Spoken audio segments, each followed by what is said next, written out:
On September 10th, 1988, in the remote Taongi Atoll belonging to the Marshall Islands, marine biologist John Norton was leading a wildlife expedition, hoping to find an ideal site for a new sanctuary. As Norton and his team explored the narrow strip of land known as Sibylla Island, something caught their eye. They ventured closer to find the remains of a small battered boat resembling a Boston whaler beached on the island. As they closed in, Norton noticed some letters on the remaining registration. HA, indicating it was registered in the Hawaiian Islands, over 2,000 miles away. But it was the following letters that were still visible. S, A, H, J, that suddenly grasped his attention in a vice-like grip. Could it be that this was the long-missing Sarah Jo, a boat that he had desperately tried to locate almost a decade prior during a massive search off Maui? Norton ordered his team to scout the area for any other signs of what happened, and more importantly, for signs of its missing crew.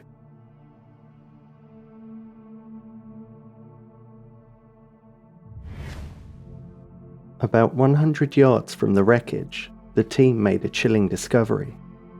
A crude grave made of coral rocks, topped with a cross that had been constructed out of driftwood. As they slowly peered in closer, they could see what looked like a human jawbone protruding from the rocks. Norton immediately notified the Coast Guard, who hastily dispatched a team to investigate further. Proving to be a macabre coincidence, the scattered wreckage was undeniably identified as the remains of the Sarah Jo. Dental records confirmed that the human remains belonged to Scott Moorman, one of the 5 men who had inexplicably vanished aboard that boat in 1979 after being caught in a fierce storm in Hawaii. To understand the significance of this gruesome discovery in 1988, we have to go back 9 years earlier and over 2,000 miles away, to Maui, where this story first begins. February 11th, 1979, Hana, Maui. The day had dawned bright and clear in the small Hawaiian town, with the water along Hana Bay appearing flat and as calm as a pond. For 5 experienced local men, it seemed perfect conditions to head out on a casual fishing trip aboard the 17-foot Boston whaler named the Sarah Jo. The group of 5 friends with ages ranging from their mid-20s to late 30s, Benjamin Kalama, Ralph Maliakini, Scott Moorman, Patrick Wosner, and Peter Hanshett, gathered their equipment and stopped by to grab some supplies from Harry Hasegawa's general store before departing at around 10 a.m.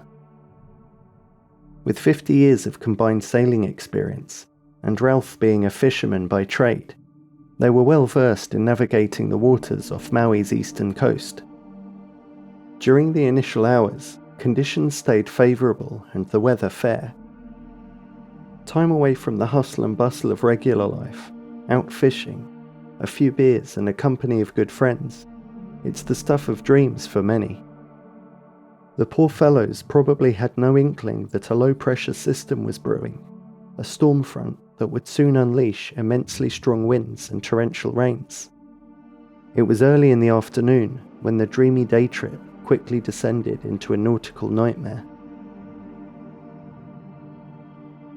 What had begun as a picture-perfect morning had transformed into one of the worst storms to hit that area in over half a century. As the skies opened up and the storm began to rage, gale-force winds whipped up huge waves. The crew's family members back on land grew increasingly concerned. Benjamin Kalama's wife had been watching the horizon, hoping for their safe arrival. 3 boats returned to port that day, but none with the Sarah Jo. With fear in her heart, Benjamin's wife reported the missing boat to the authorities. The storm now fully raging and nightfall approaching, Peter's father, John Hanchett Sr., defied the risks and set out in his own boat to search for the missing men, but the treacherous conditions, described by the anxious father as the worst he'd ever seen, made his efforts futile that first night. The following day, he was right back out there again, this time joined by marine biologist John Norton and other volunteers. During the subsequent 5 days, the Coast Guard initiated an extensive air and sea search covering 73,000 square miles, marking it as one of the most significant operations in Hawaiian history. Unfortunately, their endeavours were hindered by formidable currents, limited visibility, and the profound uncertainty surrounding the Sarah Joe's whereabouts before being caught in the storm.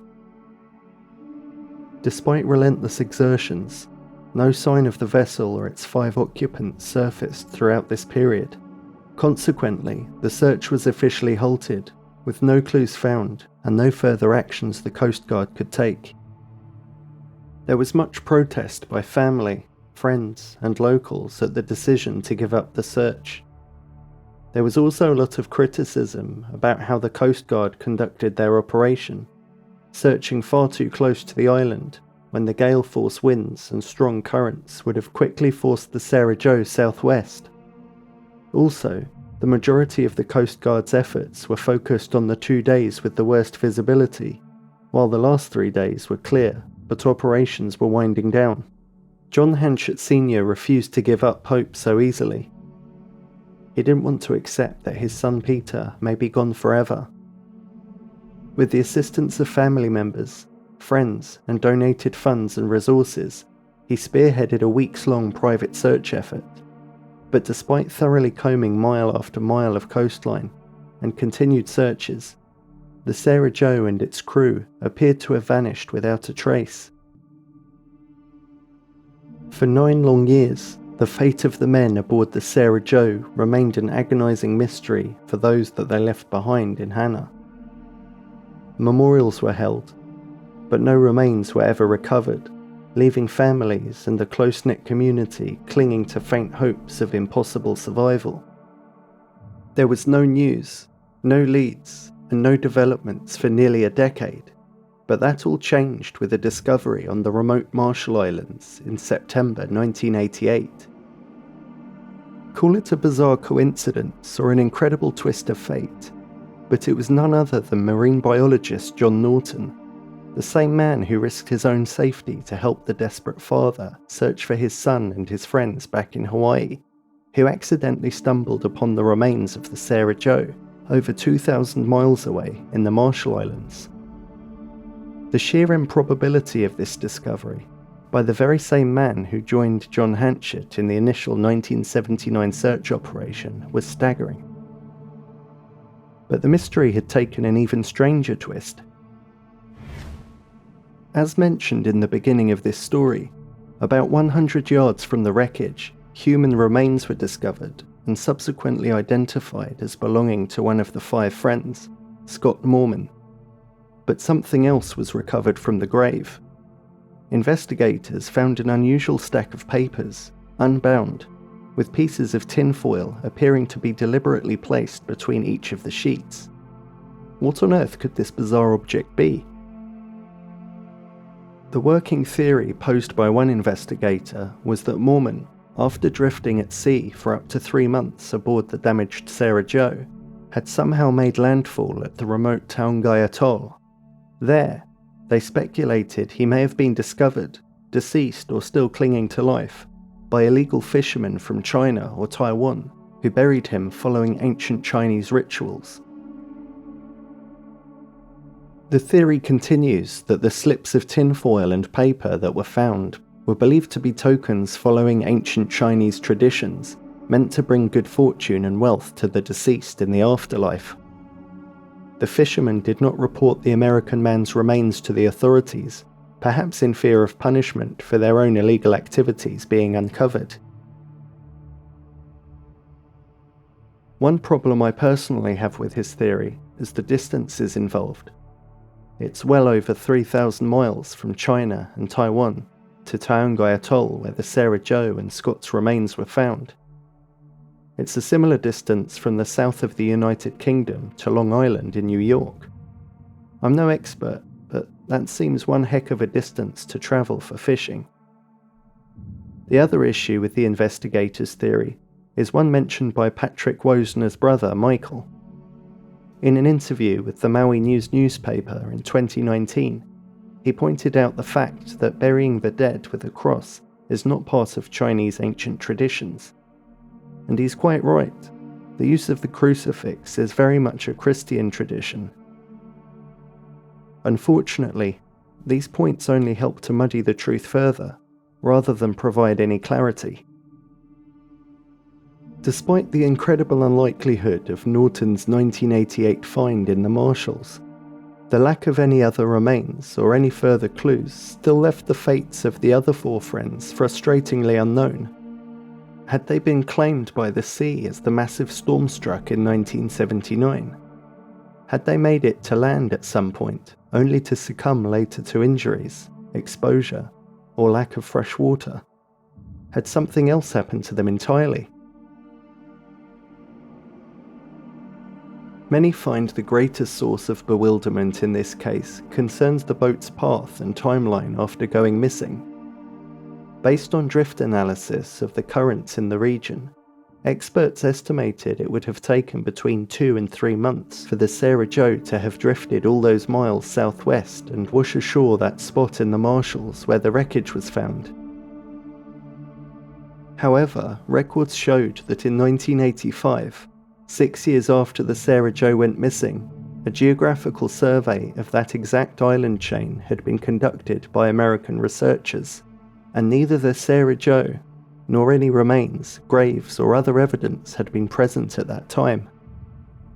This shows that the Sarah Jo didn't arrive at her final destination until a minimum of 6 years later, possibly more, sometime between the survey in 1985 and her discovery in 1989. This is a far cry from the 2 to 3 months of unpowered drifting estimated by the experts. Clearly something more had happened to the boat and her crew during that time, but the information is frustratingly lacking. In the decades following John Norton's astonishing find, the disappearance of the Sarah Jo and the fate of her crew, along with the peculiar circumstances in which the remains of Scott Moorman were found, make this case one of the most inscrutable maritime mysteries in modern history. What began with a pleasant outing among 5 friends turned into a tragedy, leaving a scattered trail of dead ends that only led to more unanswerable questions. Perhaps most maddening was the discovery of that sheaf of papers with tinfoil inserts, buried alongside Moorman. What was its purpose or significance?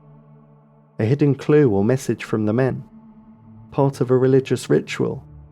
Maybe it was just a cruel red herring that would only lead to more speculation and dead ends.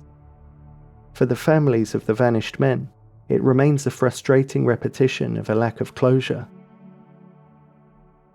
While finally having confirmation that Moorman was deceased provided a measure of grim resolution, the hopes that the other 4 may have inexplicably survived, even against incredible odds, was perpetuated by the enduring questions. More than 45 years after the incident, memorials honouring the men lost aboard the Sarah Jo continue to grace Hannah, a testament to the community's commitment to preserving their memory. Even as the enigma surrounding their disappearance persists, their names remain not just inscribed on their memorial plaque, but also etched into the collective consciousness of the local people, a poignant reminder that their final destinations, like the truth of their fate, may forever elude us, lost to the vast expanse of the sea.